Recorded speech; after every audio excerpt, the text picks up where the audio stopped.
Welcome back, everyone. This is Personal Finance for Us, and today we are going to be talking about baby step number 4, saving at least 15% of your income for retirement. For that, we're going to be getting into some number examples, so we're going to go back to the PowerPoint. So without further ado, let's get into it.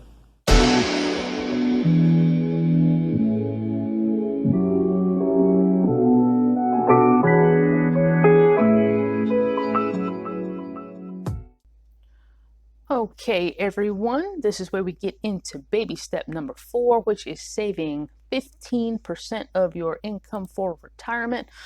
We're going to get into a little bit more detail. I know I semi-segued into it a little bit, at least the importance of it in baby step number 3, or just the importance of saving in general. But today we're going to get a little bit more into the nuts and bolts. So 15% is generally the goal. We'll get into why.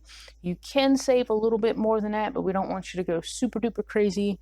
The whole point of this financial journey is to be able to enjoy yourself at some point. There are some super duper hyper savers out there, and there are some really high income earners out there. Now, they can push for more, but for average working class people, 15 to 20% is going to be enough to get you through a fairly decent, comfortable retirement. So let's move on. So why 15%? So most financial advisors say you should push to save at least 15% of your gross income. Gross, guys, not the net. According to the Social Security Administration, as of May 2020, the average retired worker benefit was $1,461. If you retired today, would that be enough? If that was all you had, if you saved nothing for retirement and you were and that was your benefit, living the lifestyle that you're living today, what would that look like for you? So here's a chart of the Social Security benefits as of May of 2020, and you can see the column on the right is the average monthly benefit according to the type of beneficiary. Those are some fairly low numbers, especially if you consider that rent across the nation is averaging over $1,200 a month. So if you did not have a paid-for home, things would certainly be tight. You probably would be staying with family. According to the Federal Reserve Bank of St. Louis, the mean income per capita in the United States is about $50,413. According to the Census Bureau, the real median income of non-Hispanic white people is about $65,041. For Black Americans, it's $39,490. And for Hispanics, it's about $47,675,000. Now, over the years, the income gap has been closing. However, at this current time, this is probably roughly the income that most of you watching this video are looking at. So let's talk about, let's take a look at the savings rate on this amount. Let's take that $50,413 and let's do some math, okay? So 15% of that is $7,561. So if we were going to save 15% of that for retirement, we would take that amount and divide it by 12, and that would be our target goal to save, to put into retirement accounts every month.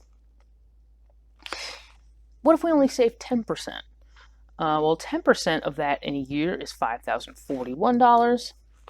And the more realistic savings rate in the United States is actually 5%. So 5% of that is only $2,520 a year. So we're not talking about a whole lot of money there. According to 2016 data from the U.S. Bureau of Economic Analysis, the personal savings rate in the United States is 5.7% total. So that is including rainy day savings fund, saving for a baby, and retirement. So let's take a look at this, okay? So say you've got the next 30 years to work before you retire. S&P averages 7 to 8%. So let's say we get 8% average over the next 30 years, and we're saving that $7,561 per year. At the end of 30 years, you would have about $856,534. Just shy of $1 million. Not too shabby. But what if we only saved 10%? If we only save that 10% or $5,041 per year, still did okay over the course of 30 years at $500,000, $571,060. Not nearly as good as 800,000, but hey, it's something. But what if we only saved 5% of $50,000? That $2,520 invested over 30 years is only $285,473. Now, some of you might be saying, "Hey, that's more money than I've ever had in one sitting in my life." Well, that's true, but people are living longer. It's not unheard of to make it to 85, 90 years old. If you retired at 60, 65, that's not a whole lot of money. But let's take a look. According to the Centers for Disease Control, U.S. life expectancy is about 78.6 years. So let's just round that up to 79. Now, the whole premise of investing is to keep up with inflation. It's to get to a point where our money makes money for us. Inflation is estimated to be about 2 to 3% per year. So to make it easy, let's just pick the middle. Let's say 2.5%. So let's take a look at SmartAssets inflation calculator. So $2,000, let's say, is going to be the amount that we're living off of debt-free. Okay, living expenses, rent, mortgage, whatever. I'm managing to make it off $2,000 a month. That $2,000 in 2020 is estimated to be worth $4,195 in 2050. Meaning, in order to get what you can get in today's goods and services for $2,000 is going to cost us a little over $4,000 in 2050. Okay, so how long will it last? So let's just say we retire at age 65. We expect to live until age 79. We have 14 years of income to figure out how to cover. So for simplicity's sake, let's just take the numbers flat as they are. We won't try to adjust for inflation every year and take into account that some of that money is still going to be invested. Just for simplicity's sake, let's take a look at how the math will work out. So for those that save 15% of their income, that was that $856,000 saved for retirement at an expense of $4,195. That means our nest egg should actually last roughly 17 years, or until we're about 82 years old. That's not too bad. We actually outpaced, our money is actually going to outpace us. What about the person that only saved 10%? That person that saved 10%, that $571,000, it looked good, but when we adjust for inflation, expenses at $4,195 per month. If we do the math on that, that's $50,340 per year. That's only going to last us about 11 years, or until we're about 76 years old. That's actually 3 years before our life expectancy. So in saving 10%, we actually run the risk of running out of money. So what does this mean for the person that only saved 5%? For the saver that only saved a little over $2,000 a year and ended up making $285,000 by the time they retired, if you can just do the quick math in your head, the expenses at $4,195, or again $50,340 per year. The nest egg, if you do the math, guys, is only gonna last about 6 years, or until we're 71, aka 8 years before our life expectancy. That is a big problem. We want to retire comfortably with dignity. We don't want to work 30 years and not even be able to cover 15 years of retirement. That's pretty much leaving us to work until we land in the grave. Now, if you love what you do and that happens, then great. But if you want to have some time to enjoy your grandchildren and to slow down a bit, saving is imperative, guys. So, how do we get to this 15%? Okay, so for most people, the most common retirement vehicle is going to be a 401k or 403b if you work not-profit. These are known as pre-tax investment houses or vehicles, meaning the money is taken out before you pay taxes. So that means the money is allowed to grow tax-free. Now, you will have to pay taxes when you draw this money out in retirement, but that's okay because it's still growing tax-free, which means we can save a little bit more aggressively. The neat thing about these programs is most of the time employers often provide a match. Other types of retirement accounts, there's actually many, but for the sake of this video, we're just going to go after the big ones, and we'll get into more details of other types of accounts later. But another popular one is called an IRA. Specifically, there's two types, there's a traditional and a Roth IRA, and these we fund with after-tax dollars. The really neat thing, particularly about a Roth IRA, is because you put that money in tax-free, it grows tax-free. And when we withdraw, as long as we withdraw past retirement age of 59 and a half, we don't pay taxes on the growth. Pretty neat. So the government is effectively doing what they can to encourage us to save for our own retirement. So it's kind of silly not to take advantage of these things, guys. Now, IRAs do have income limits, particularly the Roth IRA. Again, we'll get into the nuts and bolts of that later on.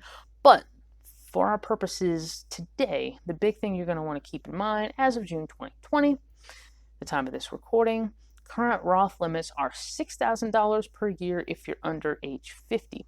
If you're over age 50, the government allows you to make what's called catch-up contributions, so you can distribute as much as $7,000 per year. And also, IRA stands for Individual Retirement Account. So if you are two married working spouses, you both want to have IRAs and try to be contributing as much as possible to these every month once you get to baby step number 4. Okay, so if your employer offers a match, what we're going to do is we're going to put the amount up to the match in our 401k. All right, so here's our example. Let's say you make $50,000 per year. You want to save 15% a year for retirement. That is $7,500. Your employer offers a 401k with a 3% match. 3% of $50,000 is $1,500. This leaves us with $6,000 left to invest for retirement. Well, what do you know? That happens to be our Roth IRA income limit. So that's perfect. $6,000 a year. If you do the quick math on that, is $500 a month. So that means every month we're going to suck $500 away into that Roth IRA so it can grow tax-free. Pretty cool. But what if you make more than $50,000? Obviously, that means that you're going to surpass the Roth income limit. So let's take a look. Okay, so let's say you make $65,000 a year. You want to save 15% of that. That is $9,750. We still get a 3% 401k match from our employer. So 3% of that is $1,950.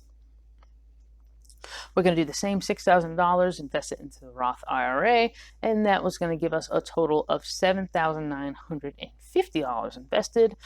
As you can see, we're we are still short $2,000. So after doing some math, we realized that $2,000 is about 3.1% of our goal of $9,750. So we're just going to add that to the original 3%, which makes 6.1%. For those of you that are maybe a little bit mathematically challenged, or you just can't do the math in your head like I certainly couldn't, feel free to pause here and bust out the calculator and run the numbers yourself. So we had that initial 3%, right? And we figured out we needed to put in another 3% into the 401k. So that's a total of 6.1% of $65,000. That gives us $3,965. The IRA max out is $6,000. $6,000 of $65,000 happens to be 9%. 6.1% plus 9% equals, of course, 15.1%, or about $9,965. So in this example, we've actually overshot by $200, and we're not going to be sad by that. Okay, so let's get into just how retirement accounts work, what they are. The retirement accounts themselves, they're just the house your investment is sitting in. They're not an actual investment. So technically you could be putting money in a 401k, but it's not actually doing anything because it's just an account. Your investments are inside the account. The purpose of the account is to effectively be a shelter of sorts. Why is that? Well, in the tax code, which is actually what 401k and 403b are actually named after, those are the sections they are in the tax code, but effectively the government wants us to take some power and take some initiative to prepare for our own retirement. They don't want us to live off Social Security. They don't want that to be the only thing. They don't want us to work our entire lives and not save a dime and wait for them to cut us a check. They want us to be prepared for our own life after work. So therefore they offer tax advantages in these plans. And they also even provide some bankruptcy protection in many circumstances. So no matter what happens, whether it is bankruptcy from personal finance or a company bankruptcy, say you had a business and you went bankrupt, your retirement accounts in most cases are protected. So no one can come after you and sue you for your retirement accounts. So these are great things that the government does to protect and incentivize us to save for our retirement. Most often, the investments inside of those retirement accounts are going to be what are called mutual funds. Mutual funds are a collection of stocks that are mutually funded by a group of investors, you and me. The money invested in these funds is spread across multiple stocks instead of an investor trying to buy individual stocks one at a time. Like, I think Amazon stock is like, I don't know, $2,000, $2,500 a share or something ridiculous like that. Like, you saving $500 a month, it's going to take you months to even buy one share of Amazon. So this actually allows you to take that same $2,000 and spread it across a myriad of funds instead of just buying one stock. Oh, my battery's dying. Mutual funds diversify the risk in one investment. So again, instead of us having to go and try to buy up all of these various investments, they effectively do it for us. There are many types of mutual funds, but in relation to stocks, the biggest ones are going to be your large cap, mid cap, small cap, and international. Just really briefly, anytime you're listening to financial news and you hear large cap funds, these are going to be your funds made of big blue chip companies known as, your Apples, your Amazons, your household name companies. Your mid cap funds are going to be a mutual fund made up of companies that are a little bit smaller than blue chip companies.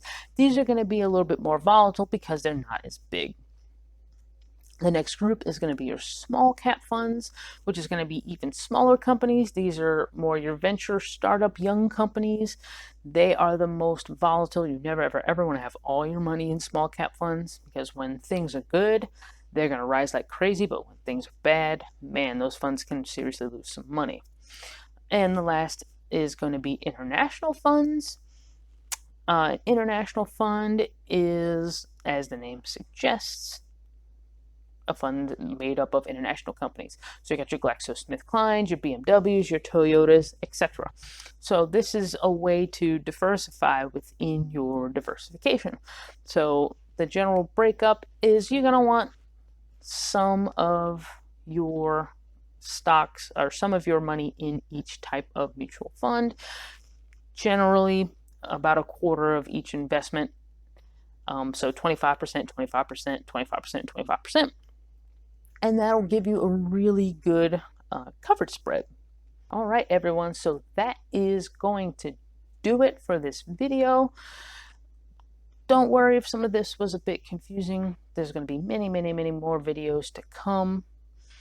We're going to be really getting into the nuts and bolts of various type of investment vehicles, but I just wanted to give you guys a general outlook on baby step number 4. I hope you guys got something out of this video. I hope you're getting excited. I hope you're really looking forward to the future. And I just want to say, this isn't the start all and be all to your investing. If you are a little bit more ambitious and you are looking to invest more aggressively and enjoy that sooner, you certainly can do that. This is just the foundation. So like, let's say you did want to start a business, you're still going to make it a point to save this 15%. This is your later money. This is not your now money. So this is just the foundational basic of your savings.